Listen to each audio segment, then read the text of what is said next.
ஓம் சக்தி, ஓம் ஆதிபராசக்தி. இன்றைய நாளில் ஒரு இனிப்பான செய்தியை உன்னிடம் கூற வந்துள்ளேன். நீ பயந்து கொண்டே இருந்தாயல்லவா? இது சரியாக நடக்குமா, நான் நினைத்தபடியே நடந்து முடியுமா என்று மனதில் போட்டு குழம்பிக் கொண்டிருந்தாயல்லவா? இதோ உன்னுடைய விருப்பப்படியே எல்லாம் நடந்து முடிய போகிறது. இந்த இனிப்பான செய்தியை உனக்காகவே நான் கொண்டு வந்துள்ளேன் தங்கமே. இந்த ஆசைகளை பெற்றுக்கொண்டே இந்த நாளையும் துவங்கு என் தங்கமே. வாழ்க்கையில் போராடும் குணத்தை பெற்று தீர்க்கமாக நீ வாழ நினைக்கும் என் பிள்ளை நீ. மனம் உறுதி இருப்பவர்களிடம்தான் அதற்கான சோதனை மேற்கொள்ளப்படுகின்றது. என் தங்கமே, உன்னுடைய மனம் என்பது நான் வசிக்கும் கோவில். அந்த கோவிலில் என்னுடைய மனமது இல்லாமல் ஒரு தூசி கூட நுழையாது.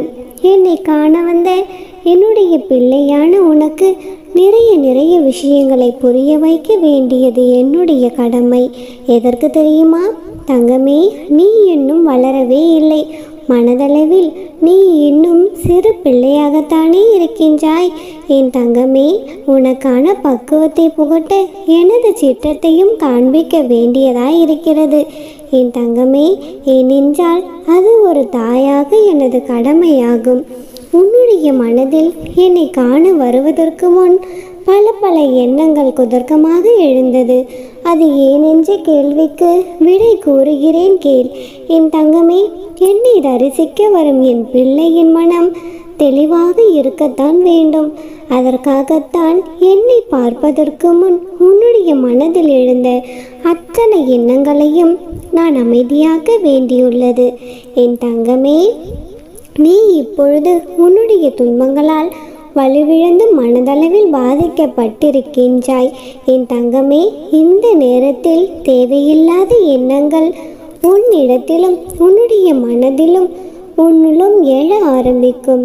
இத்தகைய தருணத்தில்தான் எதிர்மறை எண்ணங்கள் உன்னை ஆட்டி படைக்கிறது. என் தங்கமே, இது மாதிரியான துன்பங்கள் நிறைந்த காலத்தில் நீ மனதை தெளிவாக வைத்து கொள்ள வேண்டும். என் தங்கமே, எந்த ஒரு மாயையும் உன்னை ஆட்கொள்ள முடியாமல் பார்த்து கொள்ள வேண்டும். என் தங்கமே, இப்பொழுது உன்னுடைய வாழ்க்கையில் நீ ஆசைப்பட்டதெல்லாம் நிறைவேறும் காலம்தான். ஆனால் இந்த வாழ்க்கையை மேடு பள்ளம் இல்லாத இடமென்று ஒன்றுமே கிடையாது. என் தங்கமே, அதுதான் உன்னை யாரென்று உனக்கு உன்னையே அறிமுகப்படுத்தும். இங்கே எல்லா மரங்களும் சிறியதாக இருப்பதும் இல்லை, பெரியதாக இருப்பதும் இல்லை. சிறியதாய் இருக்கும் மரங்கள் பெரிய மரங்களை பார்த்து பிரமிக்குமாம். ஒரு நாள் நான் இப்படித்தான் வளர வேண்டும் என்று அதுவும் வளருமாம் பெரியதாக. அதே போல வளர்ந்து கொண்டிருக்கும் சிறிய மரங்களை பெரிய மரங்கள் கவனித்து கொள்ளுமாம். நம்மால் முடிந்த அளவிற்கு அதன் வளர்ச்சிக்கு ஒரு துணையாய் அதற்கு நிழல் கொடுப்போம் என்று நினைத்து அவ்வாறே செய்யுமாம். அதே போலவே அந்த மரங்கள் வளர்ந்து மற்ற மரங்களுக்கு தான் பெற்ற உதவியை அதுவும் செய்யும். அவ்வாறே ஒன்றுக்கு ஒன்று உதவி செய்து கொண்டு நாளடைவிலேயே அது ஒரு பசுமையான மரங்களும் பூக்களும் நிறைந்த நந்தவனமாக மாறிவிடும். இங்கே முதல் மரம் நாம் வளர்ந்து விட்டோம், இது போதாது, வானளவாக வளர்ந்து நிற்க வேண்டும் என்று நினைத்து கொண்டிருந்தால் நந்தவனம் அங்கே தோன்றி இருக்க முடியாது. அது தரத்தை பார்க்கவில்லை. தனக்கு கிடைத்த போதுமான வளர்ச்சியில் மன நிறைவு பெற்று அடுத்தடுத்து சிறிய மரங்கள் வளரவும் உதவி செய்தது. அவற்றைப் போலவே தான் மனிதனும் எண்ணினான் எல்லோரும் வாழும் வாழ்க்கை நந்தவனமாக மாறிவிடும். நீ உன்னுடைய மனதிற்கு நன்றாகத்தான் வாழ்வாய். ஏனென்றால் நீயும் அந்த மரத்தை போலத்தான்.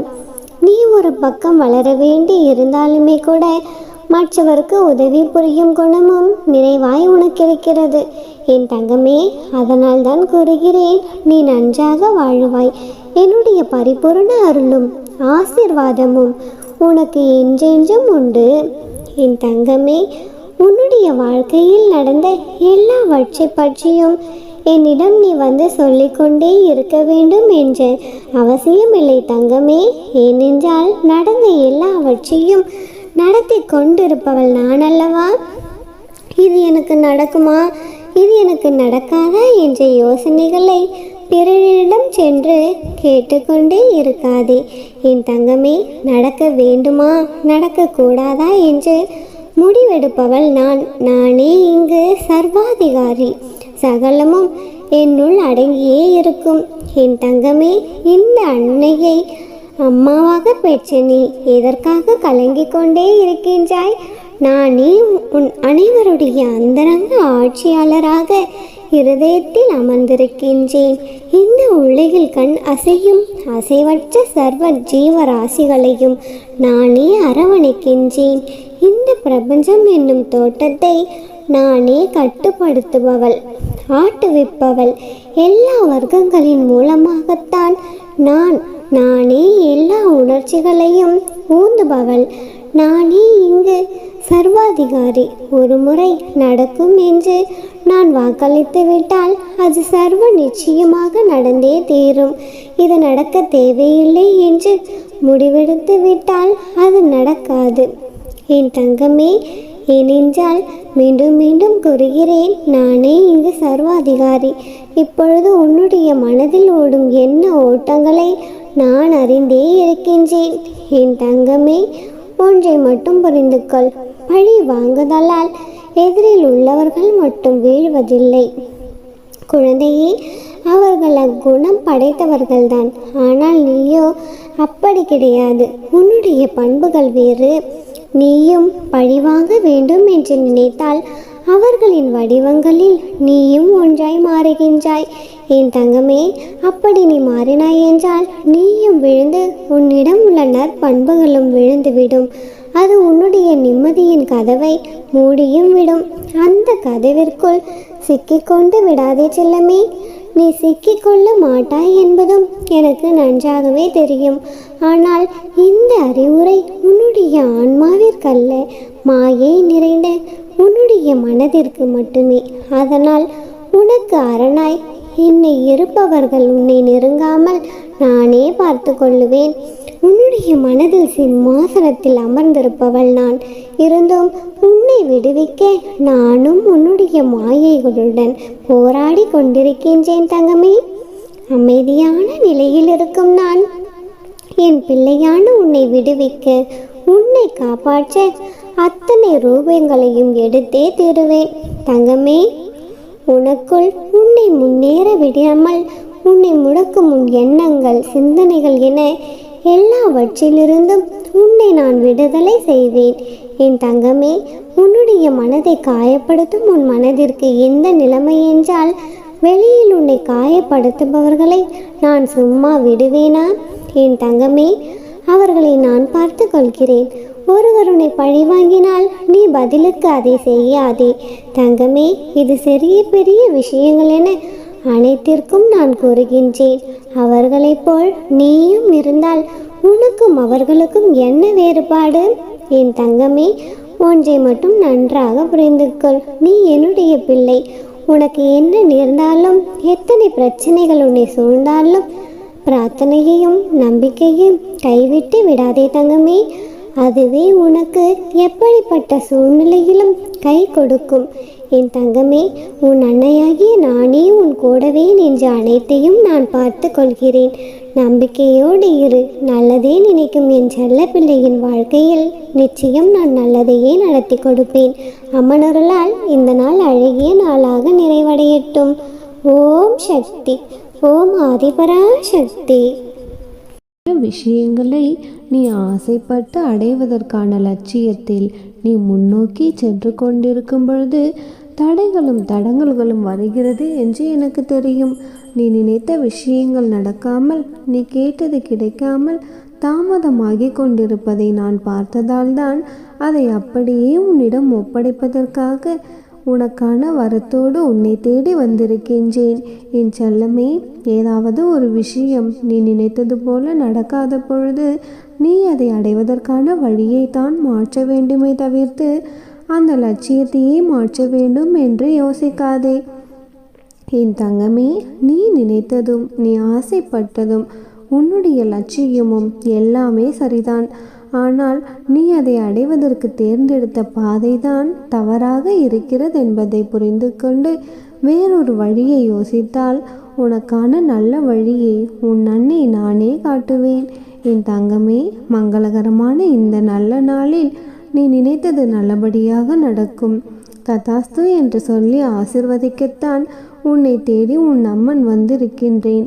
என் செல்லமே, உன்னை சுற்றி இருப்பவர்கள் உன்னை பார்த்து சிரிப்பார்களோ என்று நினைத்து ஏதாவது செய்வதற்கு நீ யோசித்து கொண்டும் தயக்கம் கொண்டும் வாழ்ந்தால் உன்னுடைய வாழ்க்கையில் உன்னால் சிரிக்க முடியாமல் போய்விடும் செல்லமே.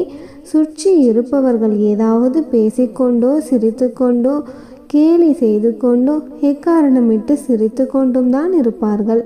அவர்களின் வாழ்க்கை, அவர்களின் வாய், அவர்களின் பேச்சு, அதை பற்றி நீ ஏன் சிந்திக்க வேண்டும்? உன்னுடைய செயலை நீ நினைத்தது போல செய்து கொள். இன்று இல்லாட்டியும் கூடிய விரைவில் உனக்கான விஷயங்களை நீ மிகப்பெரிய அளவில் வெற்றி பெறத்தான் போகின்றாய். என் தங்கமே, உன்னுடைய வாழ்க்கையில் காணாமல் போனவர்களை தேடலாம். ஆனால் உன்னை கண்டு கொள்ளாமல் கடந்து போனவர்களை நீ தேட வேண்டாம் என்று நான் சொல்கிறேன். என் தங்கமே, உன்னுடைய வாழ்க்கை உயரிய எல்லைக்கு மாறிய பிறகு அவர்களே தானாக உன்னை தேடி வருவார்கள்.